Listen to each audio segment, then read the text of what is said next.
Learn anything? Isn't that awesome? So I want to take you back to where I was then when God started speaking to me that morning. And remember, we started out, why are you teaching us about war? Why are you telling us what the devil does? And so to answer those questions, let's take a good look. Rich has a little container. And if you can pour some of that in the lid and take it around and let everybody take a kernel of popcorn. You see, what happens is we try to change people. We try to change people. Is anyone in here got the title of the Holy Spirit? No. So let's give him his job back. Can we do that? And I want you to take this little piece of popcorn, and I want you to take it home with you. And I want you to remember that even you are not able to change yourself from the outside in. But when you look at that popcorn, I want you to remember that there's a Holy Spirit that you invited into your life. Am I right?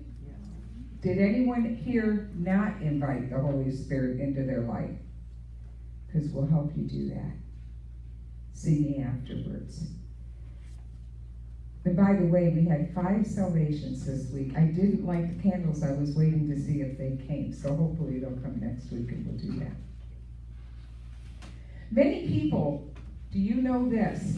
Many people don't go to church because of condemnation, criticism, and blame. So my question is, why do churches keep teaching us what not to do? Is it working? No. No, it makes you feel bad, and then you start to think, oh, I've got to do this, and I've got to do that, and it puts everything back on you. And to me, that takes away what Jesus has already done. Amen. So when we keep looking at the consequences of sin, which sin is what separates us from God, then all we do is we live with all this garbage. And then we look at someone else. We might even say, well, my sin's not as bad as his. Or my sin's not. So we start weighing it out and making excuses. Today, if we could just take all of that and get rid of it, and look at that little kernel of popcorn and remember, as small as we might think we are, the Holy Spirit's in there and he is ready to pop us. Amen. The only reason that this is what God told me to write down. One of the reasons God doesn't want us to sin is because he doesn't want us to live with a whole bunch of regrets. And when we go through deliverance here, I hear a lot of regrets. Don't you? How many parents have tried to tell their children what to do because they don't want the children to make a mistake which would cause them to live with a regret, right? So every time we choose something contrary to God and his moral standard, we're going to live with regret. Sometimes that's known as guilt. So now we know we can erase that. God doesn't work that way.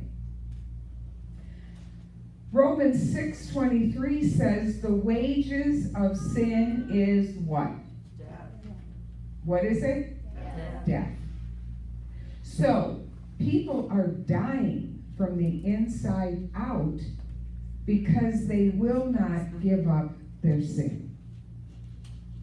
Not because we have to tell them to give it up. They're already suffering the consequences. But as they begin to realize, I can get rid of this, turn my life to God, listen to the Holy Spirit, pop me, I'm not going to have the death. I'm not going to live with regret and death. Then the Lord tells us to heal the brokenhearted. Has anyone ever encountered around them a person with a broken heart? They're all over. Broken hearts due to divorce, poor spending, hanging with the wrong crowd, listening to poor teachings, living in strife and envy. Some homes bring brokenheartedness into them. And then God tells us to set the captives what? Free. God didn't intend, didn't you love the way she went through the whole Bible? That's so cool. He did not intend for us to live like this. And you know who did it? We did. Every time we open the door and let the enemy come in, we're inviting what the enemy brings. What does he come for? To kill, steal, and destroy. The devil is a liar. So if you're going to live and allow him in, you're going to have the consequences of those choices. But God is patient and loving and waiting for us to turn our lives to him, to run to him and hear the truth. So, do you know someone in one or more of these statements? Yes or no? Yeah.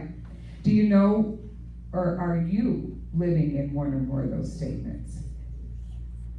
Sin is sin, and it's a separation from the whole life that God planned for you. But when we keep our focus on God, and then we know the battle the devil's throwing at us, we're going to find that we live with very little sin. Isn't that the way God created us to be? So instead of looking at all the sin around you and trying to change each other and trying to tell each other what not to do, what would happen if we go to the Holy Spirit and allow him to come into us and to start getting us heated up and loving and heated up and popping. And that popping love of God will it's going to take out the devil. That's what we're here to do. When we prayed over Cincy, we told him. So we need to turn our life to God, submit to God, resist the devil, and he's going to flee from us. And our houses are going to be better, our churches are going to be better, our lives are going to be better, our city's going to be better. At the end of Judges, everybody was doing whatever they thought was right in their own eyes. We don't want to live like that anymore.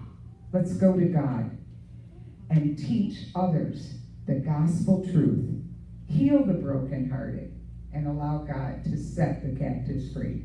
Table of Grace is a place for love, life, and service.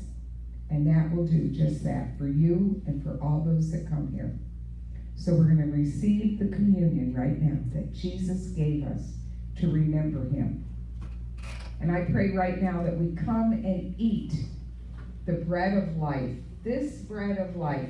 And if you haven't invited the Holy Spirit to take over your life, now would be a great time to do it. When you hold that bread and you have that little cup and you remember that cup washes away everything that you could possibly do to not have all that Christ gave for you.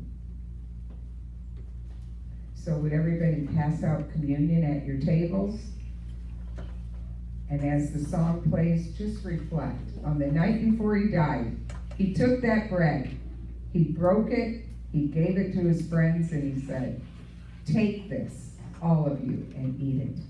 This is my body, which is given up for you." Thank you, Jesus. And then he took the cup, and he gave thanks and praise. Right there, that blood is what took the devil out. And the devil is not in control at all anymore. The only power he has is what you give him. So let's listen to the song and just thank God for what he's done for us.